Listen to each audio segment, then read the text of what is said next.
Good morning. My name is Diana. Today I'm going to be speaking with you about CAFOS.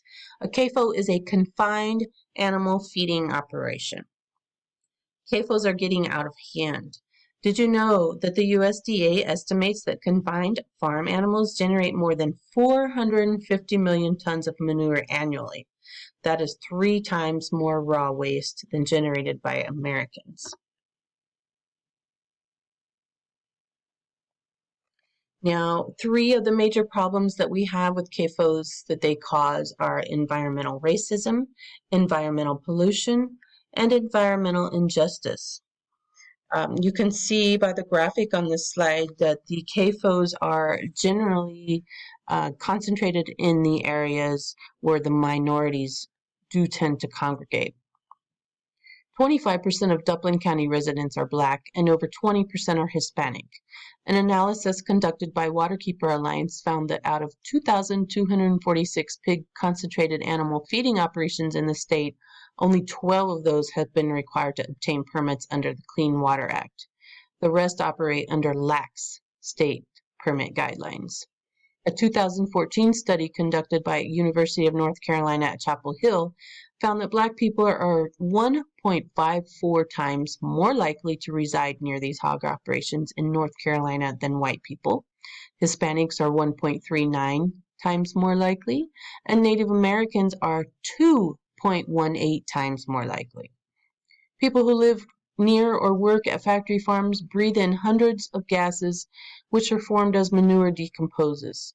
For instance, one gas released by lagoons, hydrogen sulfide, is dangerous even at low levels. Its effects, which are irreversible, range from sore throat to seizures, comas, and even death. Among the corporations that harm the environment and the health of Black and brown communities and low-income communities are those that run industrial pig farms. Research has shown that these pig farms are responsible for both air and water pollution, mostly due to the vast manure lagoons they create to hold the enormous amount of waste from thousands of pigs being raised for food. Residents who live near these factory farms often complain of irritation to their eyes, nose, throats, and along with a decline in the quality of life and increased incidence of depression, tension, anger, confusion, and fatigue.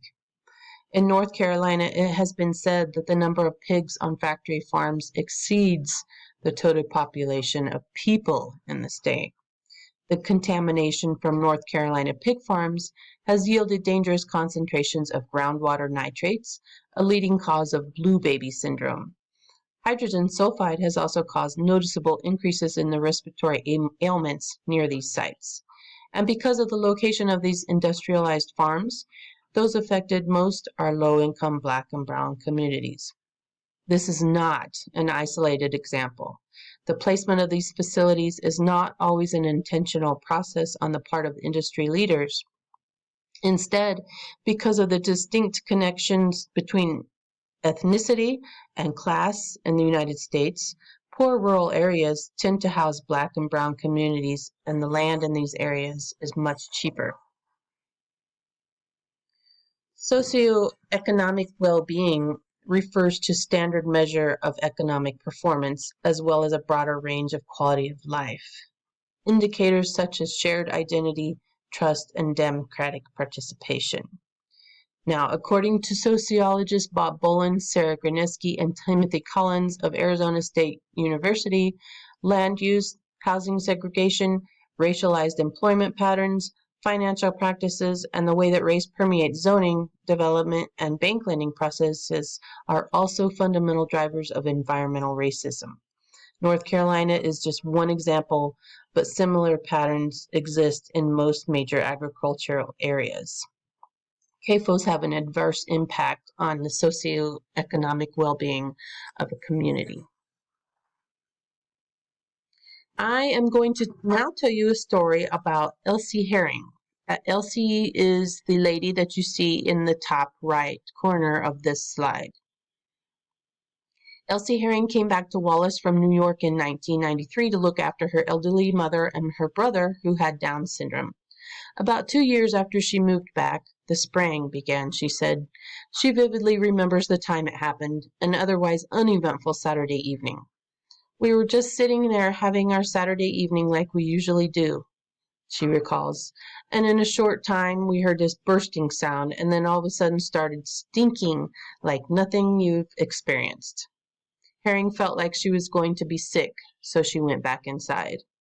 If you would have stayed out there, she says, you would have probably had to end up going to the hospital because the stuff was being released and you're breathing it in. After that, Herring says, the spraying happened all day, every day.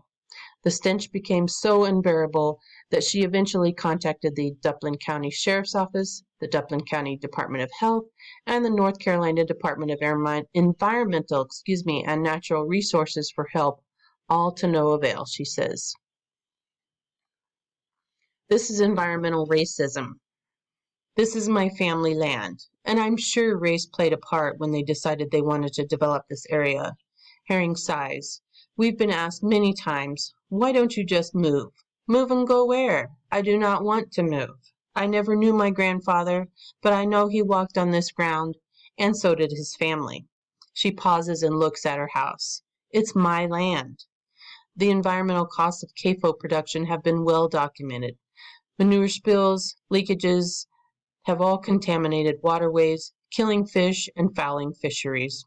Still, environmental laws governing CAFO pollution are still not fully enforced in many states or regions of the country, and the industry continually lobbies for less regulation.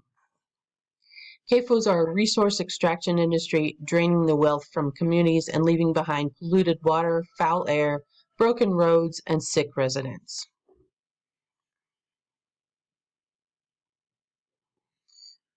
As you can see on this slide, just a few examples of the proportion of CAFOs that there are in relation to those that have federal permits. Very little have federal permits that actually are an operating CAFO. Some of the actions that can be taken to fill the gap are stronger, more strict regulations, more EPA involvement, additional regulations for building spaces, and implement alternative methods for ridding of waste. Alternative production methods can be economically efficient and technologically sophisticated and can deliver abundant animal products while avoiding most of the problems caused by CAFOs. One obvious solution for huge environmental damage of CAFOs is to require sewage treatment plants. We would not tolerate cities of 26,000 people that did not treat their sewage. We should not allow it to happen with animals either. Another solution is to use the waste for other purposes. For example, capture the methane and use it for greenhouses, kilns, or turning the manure into bagged garden fertilizer. The waste problem could create opportunities for sewage hauling and treatment businesses to serve farms of all sizes. Okay, now we are partnering with Compassion and World Farming. Compassion World Farming has been going strong since 1967. They align with the mission and they have multiple accomplishments. Compassion and World Farming campaigns to end factory farming. Farm animal welfare and well-being is at the heart of all they do, and all they do is founded on scientific fact. The supporters are pivotal to the success of all campaigns. Their award-winning undercover investigations have exposed the reality of modern intensive farming systems and brought the plight of farm animals to the attention of the world's media. They investigate and expose the true costs of factory farming, calling attention to those with the power to change our food system. Their partnerships with grant-making trusts, foundations, and visionary donors are critical to improving the lives of hundreds of millions of farm animals. However, there is still much more to do. Changing the game starts with recognition of the problem. The problem we are focused on is factory farming, by far the biggest cause of animal cruelty on the planet, as well as the suffering caused by caging and crowding animals. Factory farming is deeply damaging to public health, the environment, and our ability to feed a growing world population. It is also a big driver of extinction, particularly due to vast land areas used unnecessarily for growing animal feed, wiping out wildlife in its wake. Add climate change into the mix, and time is short to resolve things. It's time for change. By working together, we can remove the foundations of the factory farm regime, the use of cages, routine antibiotics, subsidies encouraging intensification, and lack of information about humane options for consumers. Most importantly will be the establishment of an international agreement on post-industrial agriculture that sets global targets for ending industrial agriculture and reducing meat consumption. Okay, now what can you do to help? First, let's create a plan and make assignments for contacting officials. Get in touch with your legislators, county or city commissioners, the health department, your drain commissioner, state agency officials, and so on. When you contact these people, put them all on an email list so they all copy to contact one of them so they all receive the same information. Make them see your issues and hear your concerns. In this way, you hold all of them accountable. Another thing that can be done is identifying public hearing opportunities to pursue. Many times people will not realize the serious impacts on their health or the damage to the local environment that one or more CAFOs will bring. Once educated, most of your neighbors will want to know what they can do to help stop the CAFO from being built.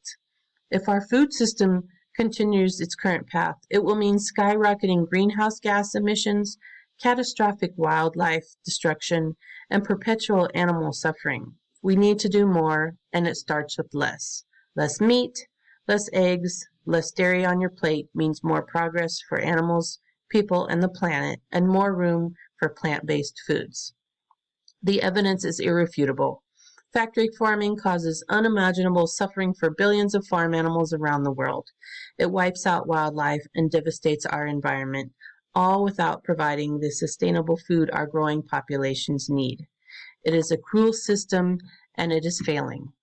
Let's stop it. Thank you so much. Enjoy your day.